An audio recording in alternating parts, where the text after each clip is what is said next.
you have a very input-based job, where essentially you have to do a certain amount of production within a certain period of time. For example, if you're running a YouTube channel, you have a podcast, and you have a lot of different stuff that you want to make, but you can only make so many pieces of content on your content calendar, good. Because I'm going to explain to you how I got 2 months ahead on a YouTube channel, this one and another one. First and foremost, what I did was I implemented something called task batching. So task batching is the general concept where you take time, instead of trying a bunch of different tasks out, focus in on one task. And that one task, in theory, will be easier and easier to do as you're in the flow state until you hit diminishing returns on your energy levels and that sort of thing. The difference between doing things in a task batch format and switching out to daily tasks where you're like, all right, let me record the video, then edit the video, then schedule the video. When you do it in order, it takes a bit of time for your brain to get into a different process. When I'm in the flow of making this video, I'm in the flow, and I'm in the flow, and I'm in the flow, and I'm in the flow until I record a significant quantity of videos. Let's break down how I managed to get 2 months ahead on my content. Day one, I recorded 22 videos. Hey, you heard that right. Recorded 22 videos for my Dimitri Panici YouTube channel. And then on day two, I recorded something like 32 on both this channel and my Dimitri Panici channel.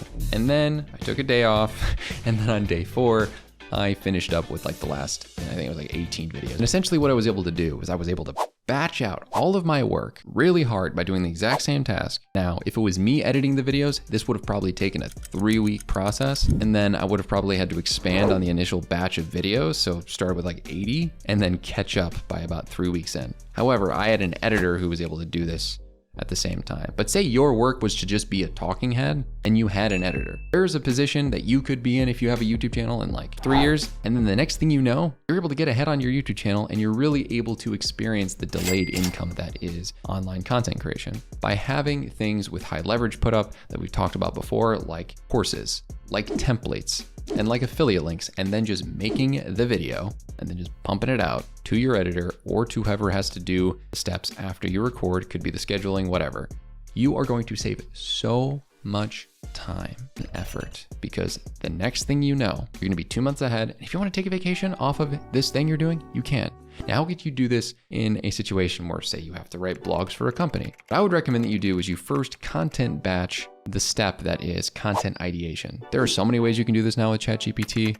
I'm building something on how to do this through automation, and I'll make a course on it. It'll be a hefty price tag, but I'm telling you it's gonna be worth it. But essentially what you do is you figure out all of the content that you're gonna make.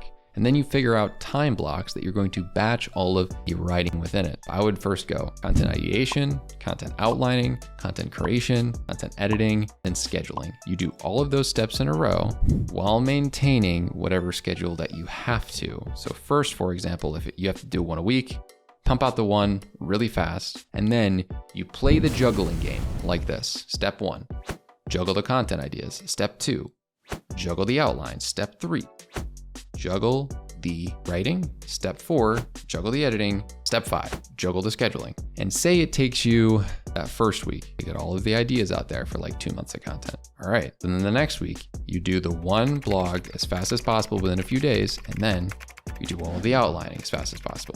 Then make the widget required at your job, and then on top of that, you do the batch of the next upcoming thing.